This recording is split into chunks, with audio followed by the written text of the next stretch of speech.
Niassène Diola, un village uni très organisé avec des cotisations. La population a mis en marche le forage qui avait un problème de pompe. Une pompe d'une valeur d'1,8 million, suivi d'un système d'extension d'eau, 5 millions de francs CFA. On n'avait que 3 bornes dans tout le village, sur 2 axes. Aujourd'hui, nous avons plus d'une quarantaine d'équipes parce qu'on a procédé directement aux branchements sociaux dans les maisons.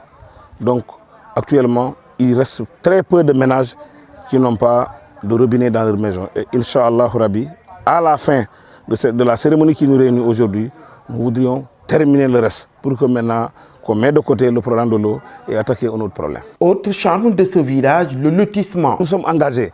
Quand on s'est dit qu'il faut lotir, le lotissement là, ce n'est pas l'État qui l'a fait. C'est la jeunesse, c'est les femmes, c'est les vieux. En parfaite harmonie, nous avons décidé de mettre le village là en lotissement. Et on n'a pas loti le village sur place. On était un peu vers les bas-fonds. Niassène Diola, c'est aussi la propreté assurée par les jeunes et les femmes. Vous voyez Niassène comment c'est propre partout.